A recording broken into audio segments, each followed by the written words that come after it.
नमस्कार विद्यार्थी मित्र हो. आजच्या व्हिडिओमध्ये इयत्ता 8वी विषय गणित घटक तिसरा घातांक आणि घनमूळ इंडायसेस अँड क्यूब रूट या प्रकरणाचा आपण अभ्यास करीत आहोत. सराव संच 3.1 पूर्ण झाल्यानंतर पुढचा घटक आहे संख्येचा घातांक m भागिले n या रूपातील परिमेय संख्या असेल अशा संख्यांचा earth the meaning of numbers having index in the rational form m/n. आता आपल्याला माहिती आहे 8चा वर्ग म्हणजे 64 आहे आणि 64चं घनमूळ आपण 64चा 1/3 लिहितो. हे 64 म्हणजे 8चा वर्ग. 8च्या वर्गाचा 1/3 बरोबर 4 म्हणजे 64चं घनमूळ. ओके, 64चं घनमूळ 4च आहे, पण 64 प्रथमतः 8चा वर्ग लिहिलं. 8च्या वर्गाचा 1/3 म्हणजे 4च, म्हणजे 8च्या वर्गाचं घनमूळ 4 आहे. 8च्या वर्गाचं घनमूळ 8चा वर्ग 64 म्हणजे 64 घनमूळ 4 असा अर्थ त्याचा आहे. आणि 8चे घनमूळ 8चा 1/3 बरोबर 2. 8चा 1/3 म्हणजे 2चा घन 8 आहे, म्हणून 8चे घनमूळ 2 आहे. आणि मांडणी कशी करायची? 8चा 1/3. आत्ताच आपण या ठिकाणी जे वाचन केलेलं आहे 15चे 1/5 म्हणजे 15चे 5वे मूळ. या ठिकाणी 100चे 1/19 म्हणजे 100चे 19वे मूळ. तसंच इथं 8चे 1/3 म्हणजे 8चे घनमूळ 2 आहे.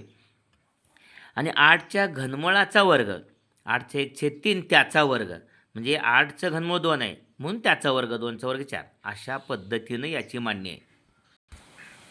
म्हणजे याचा अर्थ 1 आणि 2 वरून 8च्या वर्गाचे घनमूळ 8चा वर्ग 64चे घनमूळ 4 आणि 8च्या घनमुळाचा वर्ग 8चे घनमूळ 2 आणि 2चा वर्ग 4 या दोघाचा अर्थ एकच आहे.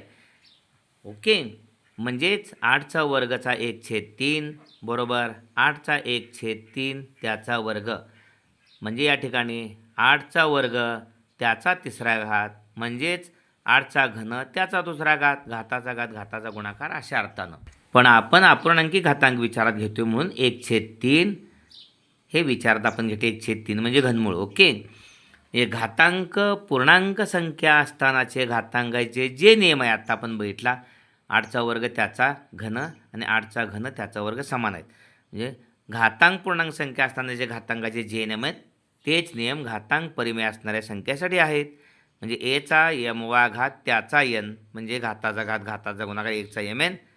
हा नियम वापरून 8चा वर्ग त्याचा 1/3 म्हणजेच 8चा 1/3 त्याचा दुसरा घात म्हणजेच घाताचा घात घाताचा गुणाकार 2 2/3. ओके, 8च्या घनमुळाचा वर्ग याचं वाचन किंवा 8च्या वर्गाचं घनमूळ.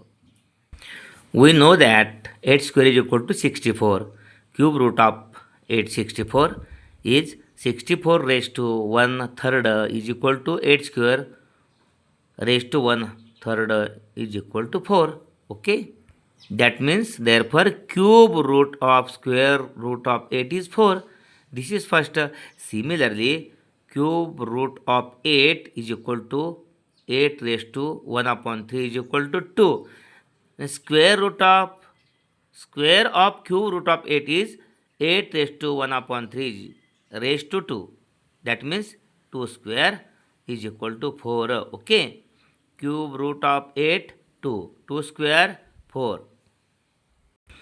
That means from first and second we get cube root of square of 8 is equal to square of cube root of 8 using indices 8 raised to 2. 8 square raised to 1/3 is equal to 8 raised to 1/3 bracket square to are same.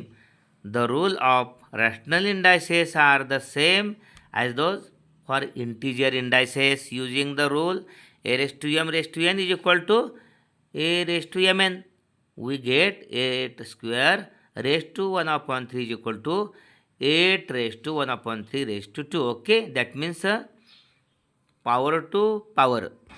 Indices to indices, that means product of indices 1/3 into 2 2/3. या ठिकाणी सराव संच 3.2 आत्ताच पाहिलेल्या भागावरती आहे. खालील सारणी पूर्ण करा. या ठिकाणी अनुक्रमांक आहे, त्यानंतर संख्या आहे, कितव्या मुळाचा कितवा घात आहे, कितव्या घाताचे कितवे मूळ आहे. या ठिकाणी संख्या आहे 225चा 3/2. कितव्या मुळाचा कितवा घात? मूळ आहे दुसरं, त्याचा तिसरा घात म्हणजे 225च्या वर्गमुळाचा घन आहे. कितव्या घाताचे कितवे मूळ? 225च्या घनाचे दुसरे मूळ. 225च्या घनाचे दुसरे मूळ. इथं कितव्या मुळाचा? 45च्या 5व्या मुळाचा चौथा घात. 45च्या 5व्या मुळाचा चौथा घात. ओके. इथं कितव्या घाताचे? 45च्या चौथ्या घाताचे 5वे मूळ. 45च्या चौथ्या घाताचे 5वे मूळ. ओके. अशा पद्धतीनं 81चा 6/7. आता लिहित नाही, तुम्ही लिहा. कितव्या मुळाचा कितवा घात? 81च्या 7व्या मुळाचा 6वा घात. 81च्या 7व्या मुळाचा 6वा घात. कितव्या घाताचे कितवे मूळ? 81च्या 6व्या घाताचे 7वे मूळ. 81च्या 6व्या घाताचे 7वे मूळ. इथं कितव्या मुळाचा कितवा घात? 100च्या चौथ्या मुळाचा 10वा घात म्हणजे 100चा 4/10. 100च्या चौथ्या घाताचा कितव्या मुळाचा? 100च्या 10व्या मुळाचा चौथा घात. कितव्या घाताचे कितवे मूळ? 100च्या चौथ्या घाताचे 10वे मूळ. इथं 21चा 3/7. 21च्या 7व्या मुळाचा तिसरा घात. आणि इथं 21च्या 3ऱ्या घाताचे 7वे मूळ. ओके. दुसरा प्रश्न आहे, परिमेय घातांक रूपात व्यक्त करा. 121च्या 5व्या घाताचे वर्गमूळ. म्हणजे 121चा घात आहे 5वा आणि त्याचं वर्गमूळ आहे म्हणजे 121चा 5/2. 324च्या चौथ्या मुळाचा घन आहे. या ठिकाणी चौथं मूळ. 324चा घन आणि चौथं मूळ. 324चा 3/4. इथं 264च्या वर्गाचे 264चा वर्ग आणि 5वे मूळ. छेदस्थानी मूळ असतं 264चा 2/5 आणि 3च्या घनमुळाचा घन. या ठिकाणी 3चा 3/3. 3चा घनमुळाचा घन आहे 3चा 3/3. Okay. Complete the following table. Serial number. Here number, power of the root of the power. First, 225 raised to 3/2 means cube of square root of 25. Root of the power, square root of the cube of 225. Okay. Here fourth power.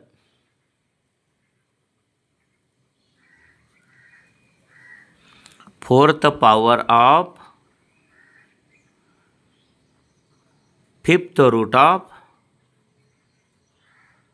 45. Here fifth root of the power. Fifth root of fourth power of 45. Okay. Here 81 raised to 6/7. Sixth power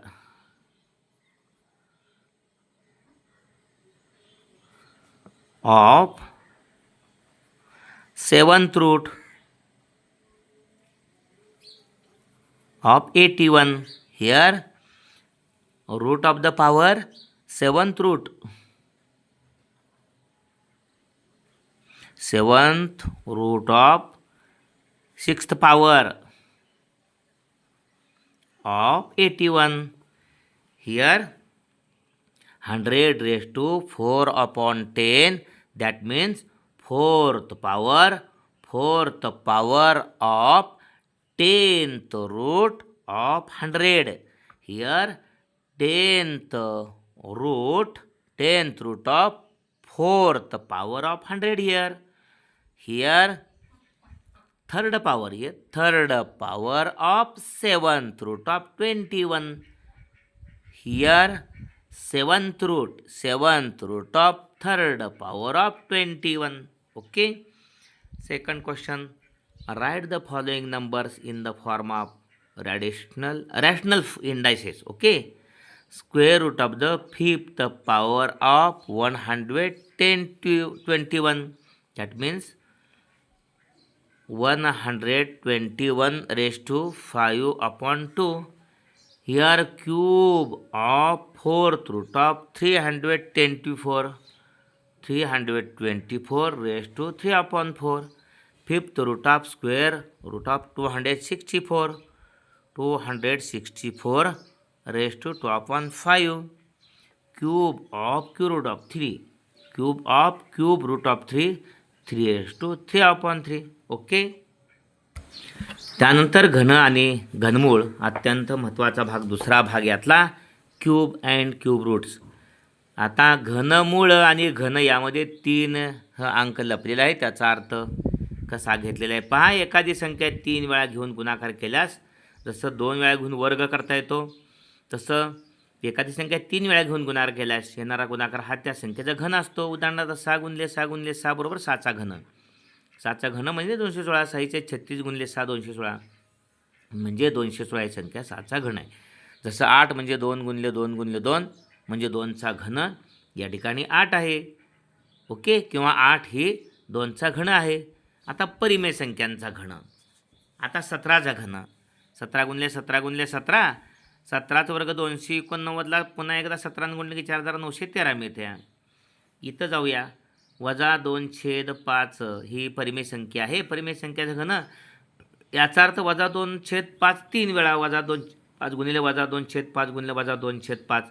बघा वजा 3 वेळा म्हणून वजा चिन्हाचा विषमवेळा गुणाकार वजा येतो. 2 दुनी 4 दुनी 8 अंशस्थानी आलं आणि 5चा घन 125 वजा 8/125. ओके. इथले एखादं उदाहरण पहा. 0.2चा घन आहे म्हणजे 0.02 0.02चा घन आहे. 0.02 3 वेळा आहे. 2 दुनी 4 दुनी 8. आता 8 लिहिल्यानंतर 3 ठिकाणी दशांश चिन्हाच्या उजवीकडं एकूण किती संख्या आहेत तिथं 1 2 3 4 5 6 उजवीकडं 6 संख्या सोडायच्या. आता 8 झाल्यानंतर पाठीमागं 5 शून्य दिल्याच पाहिजेत. 1 2 3 4 5 6व्या ठिकाणी म्हणजे 0.02चा घन 0.000008 अशा पद्धतीनं. Okay. Cube and cube root. If a number is written 3 times and multiplied, then the product is called the cube of the number. For example, 6 into 6 into 6 3 times, that means 6 cube. 6 raised to 3. Okay, 6 raised to not cube. Not cube. 6 into 6 into 6 3 times, that means 6 raised to 3 is equal to 216. 60 into 6 36. 36 into 6 216. Hence 216 is the cube of 6. Okay. 8 2 into 2 into 2, that means 8. 8 is the cube of 2. Okay. Here find the cube of 17. 17 cube is equal to 17 into 17 into 17. 17 into 17 289 into 17 4914. Okay. Here minus 2 upon 5 raised to 3 means 3 times minus 2 upon 5 minus 2 upon 5 minus 2 upon 5 minus 2 upon 5 into. Okay. Product of numerator 2 into 2 into 2 3 times 2 raised to 3 8. 5 into product of denominator 5 into 5 into 5 5 raised to 3, that means 125. Minus 3 times, that means minus. Okay. 2 minus 2 upon 5 root to 3 means minus 8 upon 125. Here find the cube of 0.02. That means 0.02 bracket raised to 3 or 0.02 bracket cube is equal to 3 times 0.02 into 0.02 into 0.02. 2 into 2 into 2 8. Then decimal point. Here 1 2 3 4 5 6. Then after 1 5 0 1 2 3 4 5 6 here. Okay. That means 0.02 cube means 0.0000008 अशा पद्धतीने हा video आपण जरूर like करा. Bhosale sir जाकले channel अद्यापही subscribe केलं नसेल तर सबस्क्राईब करा, बेल आयकॉन द्या आणि आपल्या सर्व विद्यार्थी मित्रांना हा व्हिडिओ शेअर करा. व्हिडिओ आवडला असेल तर कमेंट बॉक्समध्ये जरूर कमेंट्स द्या, प्रोत्साहन द्या. धन्यवाद मित्रांनो.